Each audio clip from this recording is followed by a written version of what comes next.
దేవుని పరిశుద్ధ నామమునకు మహిమ కలుగును గాక.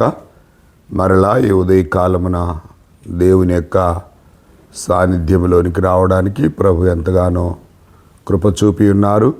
అందును బట్టి దేవునికే ఘనత, మహిమ, ప్రభావములు కలుగును గాక. ఈ ఉదయకాలము దేవుని యొక్క వాగ్దానము మరి కీర్తనలు 119, 108 వచనాన్ని జ్ఞాపకం చేసుకుందాం. నా నోటి సేచార్పలను అంగీకరించుము. దేవుని నామానికి మహిమ కలుగును గాక. దేవుడు నిజంగా మన అర్పణలను అంగీకరించువాడు అనే విషయాన్ని నేను జ్ఞాపకం చేస్తున్నాను.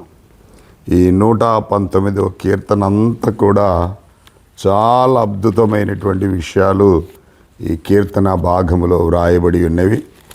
దేవుని సాన్నిధ్యములో ఎలా నడుచుకోవాలి, ఎలా జీవించాలి, ఎలా ధన్యతలను పొందుకోవాలి, సవిస్తారమైనటువంటి విషయాలు ఈ 119వ కీర్తనలో ఉన్నాయి ప్రియులారా.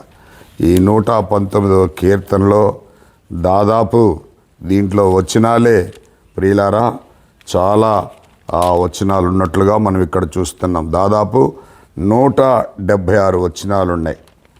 119వ కీర్తనలో 176 వచనాలు ఉన్నాయి ప్రియులారా.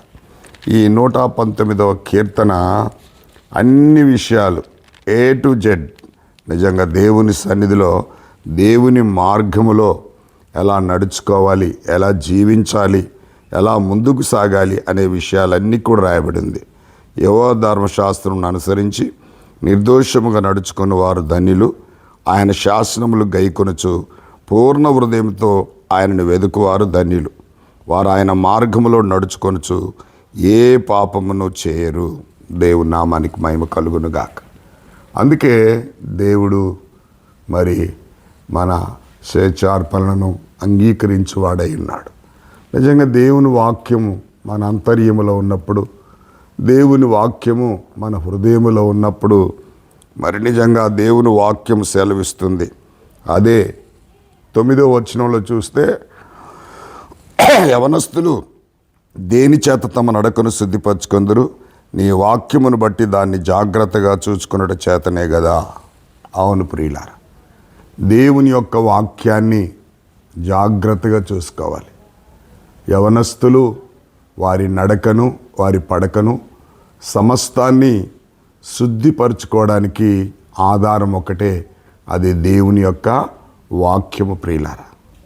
కనుక ఈ ఉదయకాలమున దేవుని యొక్క వాగ్దానమును బట్టి మరి నా నోటి స్వేచ్ఛార్పణను అంగీకరించుము అని చెప్పిన విధానము చాలా గొప్ప విషయము అనేటువంటి సంగతిని నేను మీకు జ్ఞాపకం చేస్తున్నాను. నిజంగా దేవుడు ఎంత గొప్పవాడు అంటే, మానవ మనుగడలో ప్రభువు నిజంగా మానవుని ప్రేమిస్తున్న విధానం భూమి మీద అన్నిటికంటే గొప్పది ప్రియులారా. అందుకే ఆయన ఆజ్ఞలు, ఆయన శాసనాలు సమస్తాన్ని కూడా ఈ 119వ కీర్తనలో పొందుపరిచాడన్నమాట. ఎలా జీవించాలి, ఎలా నడవాలి, ఎలా దేవుని ఆజ్ఞలు పాటించాలి, ఎలా ఆయన త్రోవలు, కట్టడలు అనుసరించాలి అనే విషయాలన్నీ కూడా సవిస్తారంగా రాయబడ్డాయి. కనుక ఈ ఉదయకాలము మనము దేవుని వాగ్దానమును బట్టి, దేవుని వాగ్దానమును ఎత్తిపట్టి ఆయన్ని ఆరాధించి, ఆయన్ని ఘనపరిచి, ఆయన్ని స్తుతించి, ఆయన వాక్యానుసారంగా జీవించ బద్ధులమైన కనుక ఈ ఉదయకాలమున దేవుని యొక్క వాగ్దానం ఎత్తిపట్టి ప్రార్థన చేసుకుందాం. మమ్మల్ని మిక్కిలిగా ప్రేమించిన మా ప్రియ పరలోకపు తండ్రి, నీ యొక్క అమూల్యమైన కీర్తనలను విషయంలో నీ సన్నిధికి వస్తున్నాం. 119వ కీర్తనలో నాయన తండ్రి దాదాపుగా 179 వచనాలు మీరు రాయించారు. అందులో ప్రతి వచనం కూడా ప్రభా నీ శాసనముల గురించి, నీ ఆజ్ఞల గురించి, ప్రభా నీలో జీవించే విధానం గురించి, నీలో ఎదిగేదాన్ని గురించి, నీలో ఫలించేదాన్ని గురించి అత్యున్నతమైనటువంటి నీ వాక్యాన్ని బట్టి వందనాలు చెల్లిస్తూ ఈ ఉదయకాలము నీ వాగ్దానం ఎత్తిపట్టి నిన్ను స్తుతించి ఘనపరిచి ఆరాధించి నీ దీవెనలు పొందుకునే విధంగా కృపచూపుతూ రమ్మని యేసు నామములో అడుగుచున్నాను తండ్రి, ఆమేన్. దేవుని పరిశుద్ధ నామమునకు మహిమ కలుగును గాక. దేవుని వాగ్దాన్ని ఎత్తిపట్టి దేవుని ఆరాధించి ఇతరులు కూడా షేర్ చేసి వారు మీరు దేవుని దీవెనలకు పాత్రలు కావాలని మనం చేస్తున్నాను. God bless you all.